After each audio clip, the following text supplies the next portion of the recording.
Sometimes in life things can come across as rather odd or often peculiar, a little like the way that you decide to tune into other radio stations other than ours.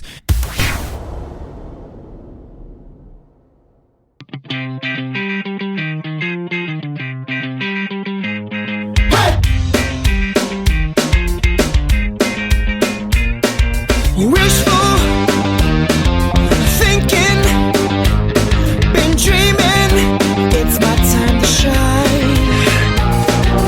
Wanting, waiting, been hoping for a girl like you to know. I wanna get the girls I couldn't get before. I wanna be in a band, make that music. I wanna be in a band, get those grooves. I wanna be in a band, smoke those dudes. I wanna be in a band.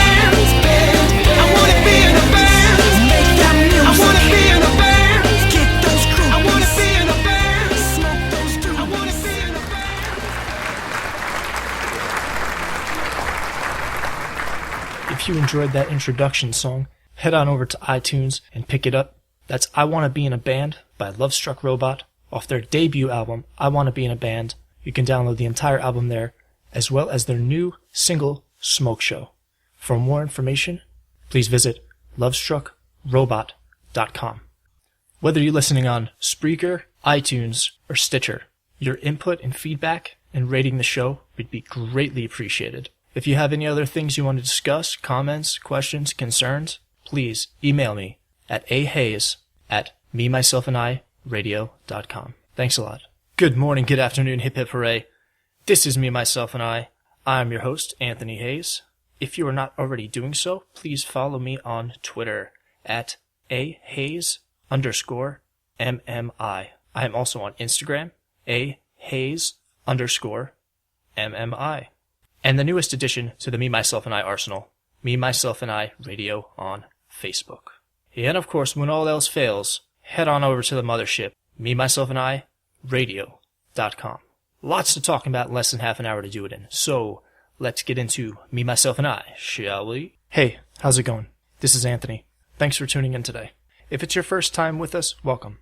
If you've been following the progression of the show, I appreciate you sticking along for the ride.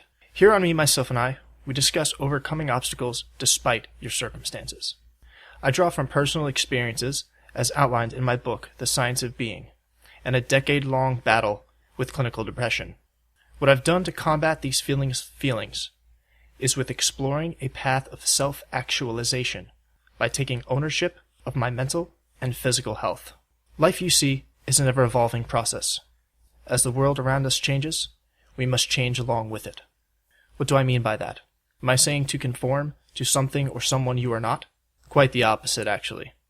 When I refer to change, I imply evolving through learning, growing, and then embracing it. That is where my mantra of keep on flowing, just be, stems from. We do not find ourselves. We do not become. We create. We are simply by being. The moment you stop looking for something, forcing its capture, it will find you. With the progression of my book, blog, networking, and now this podcast, I've been able to do just that. This is Me, Myself, and I. Let's go. It is my honor and pleasure to introduce a very special guest to the show today. Without any further ado. Jason Stocks was born in Arkansas and raised in Mississippi. He received his BFA from Goddard College, where he studied under the direction of New Hampshire poet laureate Walter Butts and novelist Laurie Foos, and his MFA from Solstice of Pine Manor College, where he worked with Cave Canem Fellow and Somerville, Massachusetts, poet laureate Nicole Therese Dutton. His work has appeared in numerous journals such as Calliope, Blaze Vox, Exterminating Angel Press, and Confrontation, which I have a copy of, signed. He has had poems anthologized by Nazar Luk, a Roman publisher, which were translated into several languages, including Crimean Tatar. He had internships at both Elephant Rock Books and Drunken Boat Literary Magazine, Drunken Boat, which I submitted to, but was denied. Presently, he lives in Florida with his beautiful pregnant, long-term fiancée, their Chihuahua Jelly Bean, a super sweet king snake named Sophie, and 2 rose-hair tarantulas. Mm-hmm. Jason, thanks for being on the show today. Oh, thank you, man. I'm honored to be here. Basically, what we like to talk about on the show, how people can overcome obstacles despite their circumstances, no matter where you are in life, who you are, what race, religion, creed. When it all comes down to it, we're all people. We're all trying to be the best person that we can ultimately be in life. So, in a sense, no one is different. We're all the same. Why don't you first tell us a little bit about yourself, and then we'll do a little Q&A. Yeah, okay, cool. I think the subject matter is great because I can absolutely relate to it, and it is really important. I grew up in the Deep South. I love my parents, and they worked really hard, but we grew up poor, and life was tough. So I never really saw myself graduating from high school, much less competing for a terminal degree of any kind. But I grew up in, Arkansas and Mississippi, had run-ins with the law, that kind of thing, spent some time in jail and messed around for quite a while. I had a car wreck that it paralyzed my buddy, and it was tragic, and I'd given up on myself for a really long time. But there come a point in my life when I just couldn't carry that cross anymore. And so I said, to pay homage to everybody who ever believed in me, I'm going to turn it around and become somebody. So I applied to Goddard College in Vermont, which is a great college for really artistic people who might not be your average 9-to-5 type of person. And lo and behold, they accepted me. So I was lucky enough to study poetry under Walter Butts, who's now deceased, and he was an amazing poet. And after my BFA, I didn't want to stop. I wanted more degrees, so I got my MFA from Pine Manor, where I was lucky enough to study poetry under Cave Canem Fellow and poet laureate Nicole Therese Dutton. And I've been lucky in publishing nothing major, but some minor publications that feel good after many years of rejection. How did we meet? We were living in the same apartment complex, and you were walking this beautiful Alaskan Husky. And I said, damn, that dude's got a bunch of cool tattoos. And I was bored and probably drunk. So I said, I'm going to go say hello. And I did. And we've been friends ever since. And that was about 5 years ago, probably. Yeah. It's funny how life works. Kind of things fall into place at the right time. And this just happens to be one such instance, which is why I've done my best to cling on to you the past few years, because that age-old saying, you are who the closest, the 5 people around you, or, there's many translations of that saying, but when it comes down to it at the end of the day, if you want to be good, you have to surround yourself with greatness. I completely agree with that, and I've been very fortunate too. I mean, I got to admit I'm not where I want to be in my life right now, and I haven't published that great American novel yet, but I'm surrounded by great people, yourself included. So thank you very much. Awesome. Real quick, a couple of questions that have been burning at me.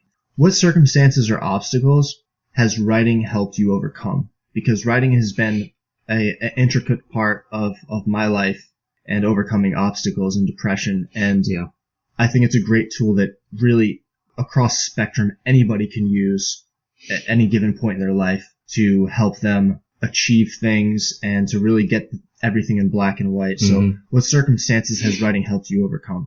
Well, first of all, that was very well said, and it's a great question, because it is in fact therapeutic. It doesn't matter if you're doing it for fun or for expression or as a release. It's a good skill to have, to be able to communicate, even if you're the only one that's going to read this. Yeah, after my brother died, I suffered hardcore depression. I'd written before that. In fact, I was really into music. I used to write hip-hop songs left and right. And so I got used to the way lines looked on the page, and short stories followed, being a Barry Hannah and a William Faulkner fan and living in Mississippi. But I started to realize that all the pain and anguish that I'd suffered was coming out of me, and it was being translated to some kind of story on the page that I didn't always know what it was, and I didn't care. It felt good to get it out, and I could say things to the white space that I couldn't say to anybody else, and I was my own, in the beginning and now, my own worst critic and best critic. Writing really helped me deal with the death of my brother and the animosity I had towards those who I felt were responsible. My relationship with my father and my mother, and it's just helped me all around. And I'm very fortunate to have some type of skill in writing. I think some type of skill is an understatement, because you really have a passion for what you do, and I appreciate you as a mentor for my own writing and getting your advice, and I guess that's the teacher in you, because I firmly believe that you can never master something unless you are able to teach it to somebody else. And that's exactly what you're doing. And yeah, just keep it up, man. That's great.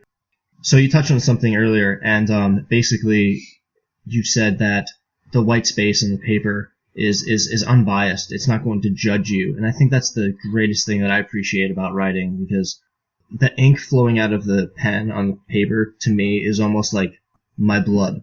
And that blood is an expression of my creativity. And I'm able to capture that with writing. Like you said, it's very therapeutic in any circumstance. And I think it's helped you overcome some obstacles as well as myself. Why is writing such a necessity in our daily lives, and why don't more people do it, in your opinion? I think people are scared because you do bear your emotions. Like you said, the white space is unbiased, so we pour our feelings out on the page. And we're scared of criticism. We're scared of criticism in every aspect of our lives, the way we dress, the way we look, the words that come out of our mouths, our nonverbal communication. We're terrified of others' opinions of us. And you can't be that way as a writer or any other kind of artist, because you're taking your worldview and translating it into something that's accessible for other people. And they will either understand it or relate, or they will not. And you cannot be afraid if you once you risk it and put it out there, you have to be open to criticism. And like public speaking, people rank that as a fear higher than death in most instances. And I don't understand that. But I don't understand that. They're so afraid to tell people how they really feel and what's really on their mind that they just choose to bite their tongue. And I can't do that. People are afraid to be vulnerable. Yeah, they don't want to be vulnerable. And to be a writer, you have to be vulnerable, because you're going to... When I was working at Elephant Rock Books, I spent a lot of time talking to a writer named Jacob Appel. This guy has 10 undergraduate degrees, and 2 of them are MFAs. And he has probably more rejection letters than anybody I've ever met in my life, maybe 25,000 rejection letters.